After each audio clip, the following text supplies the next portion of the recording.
et n'hésitez pas à vous abonner, ça fait toujours plaisir. Deux jours d'or! Bienvenue dans cette nouvelle vidéo spéciale 8 mars, spéciale Journée des droits des femmes. Dans cette vidéo, on va parler de féminisme en Bretagne, de ce qui se fait au niveau des livres. On va aussi parler d'une ou deux émissions de radio, d'une association et d'un festival. Et le breton aura aussi évidemment sa place.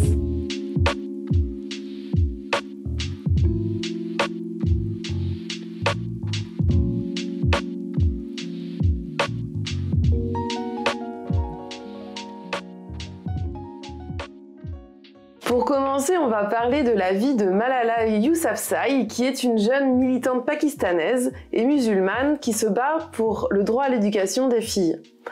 Il y a un livre en breton qui a été fait sur sa vie. Dans ce livre, on peut y trouver un CD et les dessins sont très jolis. Je vous laisse regarder et je vais vous raconter un peu la vie de Malala. Malala a grandi au Pakistan, à Mangora. Son père est militant et aussi directeur d'une école de filles dans la vallée de Swat. Quand elle vivait encore au Pakistan et que les talibans eurent de plus en plus de pouvoir, elle commença à écrire sur un blog de la BBC appelé Journal d'une écolière pakistanaise. En octobre 2012, à l'âge de 15 ans donc, Malala est victime d'une tentative d'assassinat par des talibans alors qu'elle se trouvait dans un bus scolaire avec ses camarades de classe. Le taliban tire 3 fois, touche 2 autres écolières et Malala est grièvement blessée au cou et la balle traverse son crâne. Après s'être faite opérer dans son pays et être sortie de danger, elle a été transférée au Royaume-Uni, là où elle habite maintenant avec sa famille. En 2014, on lui décerne le prix Nobel de la paix et elle est aujourd'hui diplômée d'Oxford en philosophie, en politique et en économie. Et elle se bat toujours pour le droit à l'éducation pour toutes les petites filles. L'histoire inspirante de Malala est racontée dans ce livre donc, ainsi que dans ce CD que je vous ai montré tout à l'heure. Sur le CD, on peut entendre la voix de Malala et aussi de la musique. Je vous mets le lien sous la vidéo pour vous le procurer. Maintenant, on va parler d'un groupe dont je vous ai déjà parlé d'ailleurs dans ma vidéo sur les femmes dans la musique bretonne. Et ce groupe, c'est Barbaloutik, qui est un quatuor de polyphonie vocale, et il se trouve que le groupe a sorti son premier album le 15 février dernier. Cet album s'appelle Bleu, qui signifie cheveux ou poils en breton. Le nom Barbaloutik, je me suis souvent demandé ce que ça voulait dire, et en fait ça vient d'une comptine trégoroise qui dit « Barbeloutik caillebotte, avec son doigt remuait la purée, avec son derrière elle allumait le feu ». Je vous laisse méditer sur cette petite phrase. Le groupe est constitué de Lina Bellard, d'Elsa Cor, d'Angela Loro-Pasco et de Louisa Bovir. Mais les membres du groupe changent peu à peu et on peut retrouver sur certains morceaux aussi Enora de Pasco qui faisait également partie du groupe et Marie Loro-Pasco qui a remplacé à tour de rôle les différents membres. Les jeunes femmes se sont rencontrées lors de la 4e édition de la Kreisbrer Academy qui était dédiée au chant. Cet album a été enregistré entre 2020 et 2021 au studio La Barrique à Paillac et c'est aussi une autoproduction et une très belle réussite portée par la compagnie Colam di Hortos. Et pour écouter cet album, rendez-vous dans les liens sous la vidéo. Basta, stulli venem zifen belenur, ibidachinardezet, ager real. Ce petit livre appelé en français Basta, guide d'autodéfense féministe pour ados mais pas que, est écrit par Marion Lemusic et illustré par Marion Kronsky. Et il est traduit par Mític Jacques Vargas. Ce livre illustré propose des clés d'autodéfense féministe afin de se sentir mieux armée face à des agressions de genre. Dedans, on retrouve un ensemble de stratégies pour vivre libre et en sécurité dans les lieux publics et dans les espaces privés. Ce livre est disponible en français et en breton comme vous pouvez le voir. Je vous mets le lien vers le site des merveilleuses éditions Guetter, là où vous pouvez vous le procurer.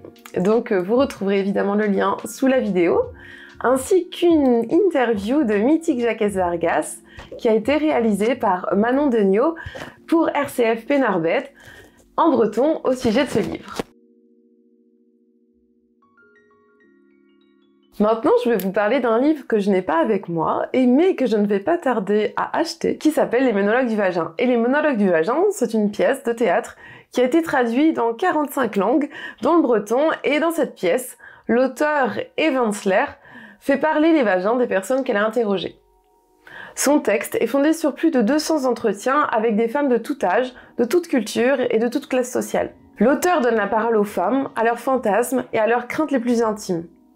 Elle y dénonce aussi la violence que subissent les femmes et leur corps jusque dans leur intimité. Et suite au succès du livre, l'auteur a fondé V-Day, un mouvement mondial visant à mettre fin aux violences contre les femmes et contre les jeunes filles. Cette association sert à sensibiliser l'opinion publique et ses problèmes. L'association permet à des bénévoles d'organiser dans le monde entier des représentations exceptionnelles des monologues du vagin pour récolter des fonds qui sont après distribués à des associations s'occupant des femmes victimes de violences. Maintenant, je vais vous parler d'un festival qui a lieu à Concarneau et qui est Very Bad Mother. Et il y a eu une première édition en 2021 et il y en aura une bientôt en mai prochain. En gros, le concept du festival, c'est de soulever les questions sur la parentalité sous toutes ses formes avec une bonne dose de rock'n'roll. C'est un peu une kermesse féministo-punk. Le festival propose des ateliers, des groupes de discussion, des tables rondes, des conférences, des spectacles et des concerts évidemment. La prochaine édition aura lieu le 6 et le 7 mai 2023 et elle s'appelle Cours et on y parlera de l'agisme qui est la discrimination envers les personnes âgées. Un événement donc prometteur que vous pouvez suivre sur Facebook et sur leur site internet. Et maintenant, on va parler d'un livre que vous connaissez normalement si vous regardez mes vidéos depuis longtemps, qui est Tintin Zoberweg Idio Gazelle, qui est en français Tata a de la barbe sous les bras. Et une fois n'est pas coutume, nous allons encore parler d'un livre édité aux éditions Guattère. Vous l'aurez compris, cette maison d'édition est quand même le top du top. Le thon sur le clocher, le beurre sur la galette. Tintin Zoberweg Idio Gazelle parle des poils des femmes et est écrit par Anne-Gaëlle Morizur. Les illustrations sont faites par Florence Dolé et il a été traduit en breton par Dorian Clairbois. Et si je reparle de ce livre jeunesse, c'est tout d'abord évidemment parce qu'il est génialissime et que je l'adore. C'est un livre à avoir dans sa bibliothèque, c'est sûr. Mais c'est aussi pour manifester mon soutien et pour parler de la censure dont a été victime Anne-Gaëlle Morizur qui a écrit ce livre. Elle devait intervenir dans la médiathèque d'une ville bretonne pour la journée des droits des femmes, en plus, pour parler de son livre, mais un des élus de la ville s'est opposé à recevoir une autrice qui comptait parler des poils féminins à des enfants. Pour lui, c'était indécent. Elle dit également que son livre Malheur Rue, donc qui est ici, qui en français est Ma sœur est un loup-garou, il est aussi illustré d'ailleurs par Florence Dolé et traduit par Skolem Emzal, et lui il parle du syndrome prémenstruel. Et apparemment il a été lui aussi déjà victime de censure. Comment dire, on est en 2023, faudrait peut-être un peu évoluer les gars là. Vous n'en avez pas vous des poils sous les bras peut-être? Donc bref, tout mon soutien à Anne-Gaëlle, à Florence et aux éditions Guattère. Dans ce podcast en breton de 36 minutes, appelé Er Moezed et Beder Politique, réalisé par Radio Broadjenet, et qui signifie littéralement les femmes dans le monde de la politique. Dans ce podcast, on peut découvrir les témoignages de 5 femmes, donc Tiffen Siret, Anne Quadic, Laure Boussard, Stéphanie Stoll et Léna Louarn, qui sont toutes engagées en politique et dans le mouvement breton. Les interviews sont menées tour à tour par Yona Kojan et par Enora Molac, et au fil du podcast, on prend peu à peu conscience ce que cela signifie d'être une femme dans un espace politique principalement dominé par les hommes. Elles nous livrent leurs ressentis et on ne peut que trop se mettre à leur place. Si ce podcast vous intéresse, vous pouvez retrouver le lien, vous savez où. Maintenant, je vais vous parler d'une association qui s'appelle Difen et qui signifie défendre en breton. C'est une association féministe bilingue ouverte à toutes et à tous. L'asso lutte en faveur des droits des femmes et des personnes LGBTQI. Elle fait de la prévention et des interventions dans tout le Finistère et aussi jusqu'à l'Orient. Et ces interventions sont en breton et en français. Pendant ces ateliers, on y parle d'égalité femmes-hommes et filles-garçons, de déconstruction des stéréotypes, de prévention des violences sexistes et sexuelles, de la notion de consentement, de droit et de stigmatisation. Vous pouvez retrouver l'association sur leurs différents réseaux sociaux, dont Instagram, donc n'hésitez pas à les suivre. Dans ces podcasts bretonnes et féministes, On retrouve des portraits pour explorer le féministe en Bretagne, pour décentraliser les paroles et pour écouter les concernés. Et il y a des invités de choix dans ce podcast comme Jean-Marie Guater, des éditions Guater, et oui, encore lui. On va aussi avoir le portrait de Lou Milour, qui est la cofondatrice du festival Very Bad Mother, dont je vous ai parlé tout à l'heure. On va retrouver aussi le portrait de Fanny Bugnon, de l'université Rennes 2, qui parle de la grève des sardinières à Douarnenez en 1925, de Jimena Sarmiento, qui est une navigatrice féministe et décoloniale, ou encore Awa Gweye, je suis désolée pour la prononciation, qui va parler du racisme ou des violences policières. Et il y en a évidemment plein d'autres, mais je vous laisse découvrir les nombreux podcasts disponibles sur les différentes plateformes de podcasts. Et pour finir, je voulais saluer 2 initiatives.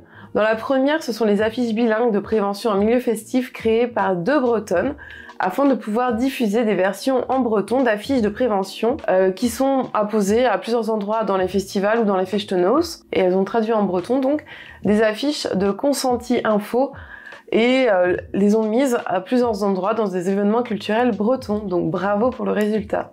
Et la deuxième initiative a été créée par Nolwenn Bernard car elle recense la présence des femmes sur les scènes bretonnes comparée à celle des hommes. Ces comptes rendus statistiques sur la parité sont très utiles pour se rendre compte de la réalité du paysage musical breton et ils dénoncent aussi un certain sexisme. Si vous voulez en savoir plus, allez faire un tour sur la page Instagram de Nolwenn Bernard, elle-même harpiste. Et donc vous l'aurez compris, vous pourrez retrouver tous les liens utiles sous la vidéo. J'espère que vous aurez passé un bon moment avec moi, je vous souhaite une bonne journée des droits des femmes et je vous dis à den dichtro!